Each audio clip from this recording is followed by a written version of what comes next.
182 días después de su peliculesca fuga, Joaquín El Chapo Guzmán fue detenido en Los Mochis por fuerzas federales, en un operativo no menos dramático, una balacera prolongada, un escape por la red de drenaje y la detención en la vía pública sin que el capo, que iba armado, pusiera resistencia. Hola, soy Jorge Fernández Benéndez. Es importante que el jefe del cártel de Sinaloa haya sido detenido con vida, pues de lo contrario se habría especulado que fue silenciado para que no delatara a quienes lo ayudaron en su anterior fuga hace 6 meses. Joaquín El Chapo Guzmán está en condiciones de señalar a quienes le dieron protección. Bienvenidos, yo soy Esdras Chabot. El gobierno de Estados Unidos ha sido insistente en su solicitud de que el capo sea extraditado. Sobre eso hay quienes afirman que deberíamos mandarlo rápido a la Unión Americana para quitarnos el problema de encima, y otros piensan que debe pagar primero en México el daño que le ha causado al país. ¿Qué tal? Soy Pablo Iriart y esto es México Confidencial.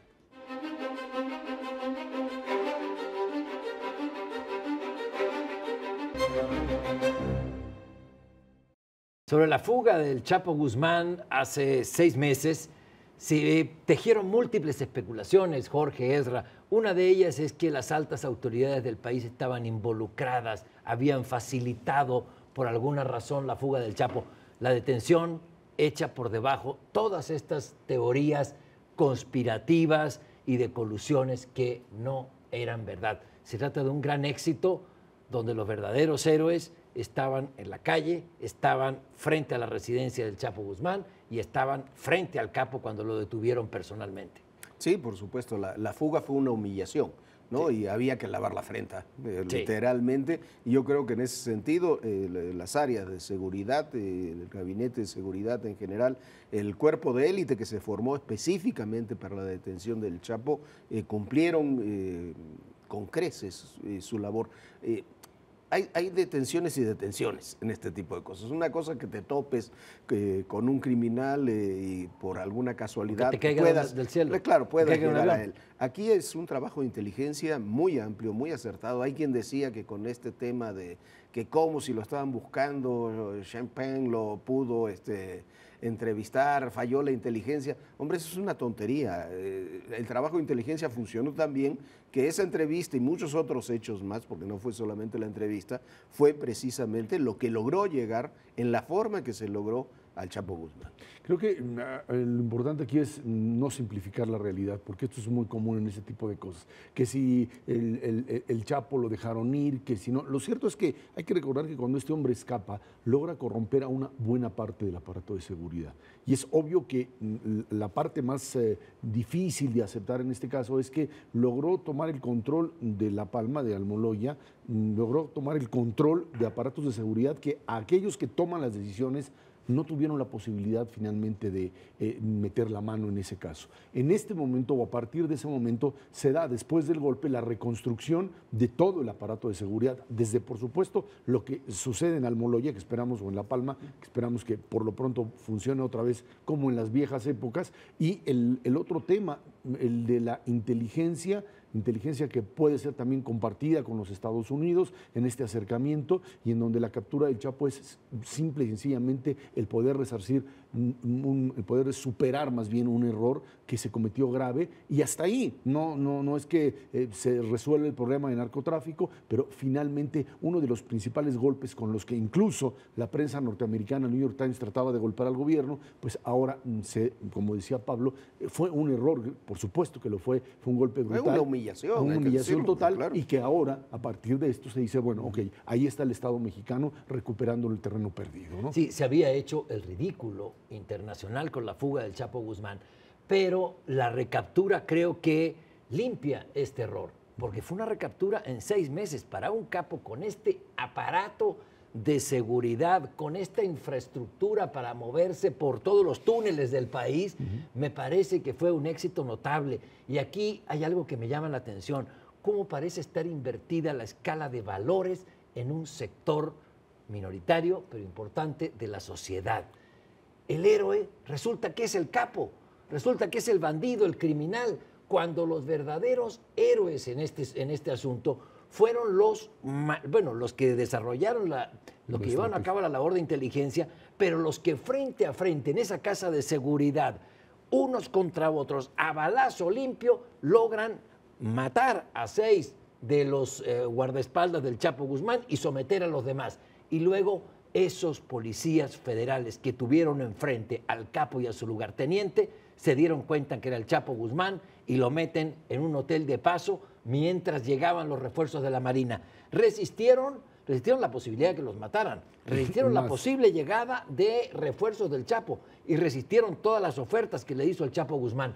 Es decir, hay personas que cumplen con su deber, hay servidores públicos que sí son patriotas y estas personas, por seguridad no, pero sí merecerían un homenaje nacional. No, sí, merecerían homenaje y se les podría dar, aunque fueran preservando sus identidades, ¿no? Pero precisamente en eso, ese es uno de los puntos centrales. A ver, ¿cómo operan? Hay áreas, siempre se dice, nuestras áreas de seguridad y demás son una catástrofe. No es verdad, nosotros como país tenemos áreas de seguridad muy eficientes, que funcionan muy bien. Hay personal humano de altísima calidad entrenado en México y en todos los lugares del mundo. A veces tenemos por razones políticas una suerte de fagocitosis de los propios funcionarios de seguridad. Muchos terminan trabajando en empresas privadas en lugar de seguir trabajando en el Estado. Pero de todas formas tenemos una gran estructura que funciona muy bien. El problema y lo que debe servir, lo que debe llamar la atención la recaptura de Guzmán Loera, es para avanzar en lo que no tenemos. No tenemos un sistema policial en el país eficiente. Si hubiera sido los policías de Sinaloa los que estaban en esa carretera o los policías municipales en lugar de los policías federales, se hubiera seguido de largo. Muy probablemente, quizás no, pero muy probablemente eso hubiera ocurrido. No tenemos un sistema policial. Hablamos del sistema penitenciario. Bueno, hay que hacer una reforma profunda del sistema penitenciario. El Altiplano, La Palma, Almoloya, le han cambiado tantas veces de nombre, ese penal no importa, pero ese tuvo muy buenos criterios de seguridad. Los penales de máxima seguridad federales tienen un funcionamiento todos relativamente muy bueno, pero debajo es una catástrofe. El 90% de los penales del país tienen autogobierno, o sea que lo gobiernan los presos. Ningún lugar del mundo tiene eso. Y hay que recordar un punto que también tiene relación con lo del Chapo, que es muy importante. No acababa de llegar el Chapo a la prisión del Altiplano cuando ya una juez federal le había dado un amparo para que no estuviera incomunicado, no sufriera malos tratos y no fuera a ser extraditado a los Estados Unidos. A las pocas horas, otra segunda juez federal también aceptó el mismo amparo en automático. Y atención, porque si el Chapo pudo tener tantas horas con sus abogados, sus novias, sus amantes, gente que lo fuera a visitar cuando estuvo detenido, fue por los juezas que le aceptaron esos amparos. Hay que ponerle ojo también a eso. Y además, no solamente que les aceptaron, sino que atrás de ello hay una cantidad enorme de dinero que está circulando y que tiene que ver con también la propia figura de este hombre, que por eso alcanza esta notoriedad a todos estos grupos de anti-establishment, que me parece muy legítimo que lo sean. El problema es cuando conviertes a estas figuras, como lo sucedió a Pablo Escobar, en elementos que pueden ser incluso la alternativa al grupo de poder existente. O sea, en esa locura en donde el capo es malo, comete crímenes, etcétera, pero se justifica porque proviene de la pobreza, porque él ayuda a los pobres. Toda una mitificación de la figura del criminal que termina incluso llevada a las pantallas, ¿no? Y que fue finalmente lo que lo hizo caer en buena parte en un trabajo de inteligencia en donde estos dos personajes, el señor Penn y la señorita del Castillo, pues están metidos en un problema fundamentalmente. Yo no creo que en México, porque no es de interés de México meterse en eso, pero en Estados Unidos, en el rastreo de recursos, el dinero que pudieron tener o se les pudo dar por parte del cártel o por parte de sus abogados o directamente por parte del Chapo, podría llevarlos a los dos a una situación de criminalidad o de espacio criminal, en donde en Estados Unidos, ahí en este tema de lavado de dinero y utilización de fondos de aquellos personajes que están prohibidos, pues sí lleva penas y penas muy duras. Esperemos que sea en Estados Unidos. Yo pienso que la Procuraduría General de la República de México no debe centralizar su acción en Sean Penn y en la señorita Kate del Castillo. ¿Por qué? porque aquí el enemigo principal era el Chapo. O sea, ha habido un éxito extraordinario en su detención y ellos, me parece que han jugado, los dos actores, un papel lamentable. No digo que esté prohibido, no, al contrario, tienen todo el derecho, como cineastas y como periodistas, a entrevistar a quien sea. El problema está en la valoración ética de este asunto. Es decir, él, puesto en papel de periodista, Sean Penn y la señorita del Castillo, brindando con tequila durante 6, 7 horas con el responsable de acosar, perseguir, desaparecer e intimidar a reporteros de verdad que se juegan la vida en sus redacciones para cubrir el narcotráfico. A mí me parece que tiene eso una valoración política y una valoración ética. Y una valoración ética profesional también más grave. Vas a las condiciones que te pone el entrevistado, las preguntas que quiere el entrevistado, aceptas que le vas a enviar el texto para que él lo corrija y revise. Parecía más bien una entrevista. Y te comprometes a no decir claro las cosas que el entrevistado te dice. No, parecía no puede una petición decir, ¿no? de un gobernador, de una entrevista, o sea, de esos que te dicen... Ni siquiera, Claro, si un gobernador te dice eso, le dice, señor gobernador, yo no quiero la entrevista. No, claro. Pero que tenían derecho a hacer la entrevista, yo creo que sí. A mí me hubiera gustado entrevistar a Bin Laden. A ver, claro, me hubiera encantado. Pero para ver qué hay en la mente criminal de esa persona. ¿Qué sucede si Bin Laden te paga por la entrevista? No, ahí ese sí, es el tema. Ahí hay un delito. Tema es ese, y la utilización de recursos del Chapo para trasladarse y moverse. Y el no cuestionarlo, claro. Porque finalmente en el fondo de esto es decirle, a ver, si usted es un criminal, usted mató a gente, entonces tienes la posibilidad de cuestionarlo, cualquiera lo acepta. 10,000 personas, se calcula que el cártel del Chapo Guzmán tiene en su cuenta, entre ellos a periodistas. Por eso digo, me llama la atención y me duele que puestos en el papel de periodistas y para algunos medios de comunicación, puestos en el papel de héroes del periodismo, van y se toman unos tequilas durante 7 horas en la sierra con el Chapo Guzmán. Me parece que aquí, insisto, en el tema de valores, los valores están invertidos.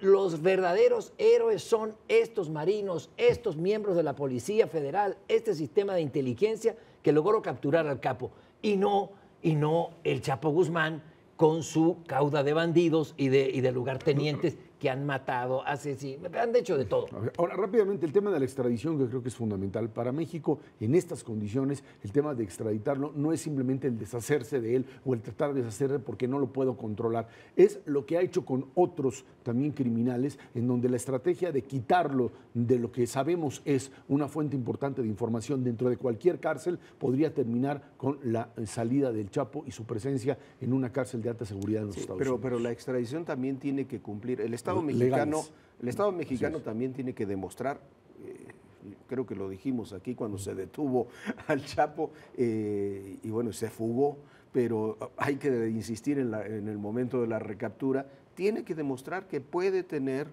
en una prisión a este señor y le puede dar un proceso legal. Eso va a tardar, según dicen, aproximadamente 1 año. Bueno, lo tiene que tener 1 año en las condiciones en las que tiene que estar un delincuente como el Chapo Guzmán. No con visita conyugal, primas, como estaba anteriormente, ¿no? Como es una prisión de máxima seguridad para el delincuente más buscado de México. Y entonces, cumpliendo los requisitos legales, yo creo que sí, tiene que terminar durmiendo más temprano que tarde allá en alguna cárcel de los Estados Unidos. En resumen, creo que fue un gran éxito para el Estado mexicano y también nos muestra que un sector de la sociedad tiene invertida su escala de valores, incluyendo medios de comunicación. Y un gran éxito muy rápido para Osorio Chong, porque si hay un funcionario que revivió es Miguel Osorio. No solamente revivió, sino que esta captura demuestra el acierto de haber dejado a Osorio Chong en la Secretaría de Gobernación y no haberlo sacrificado como chivo expiatorio de la anterior fuga. Así es. Pues se nos acabó el tiempo. Muchas gracias. Esto fue México Confidencial. Buenas noches.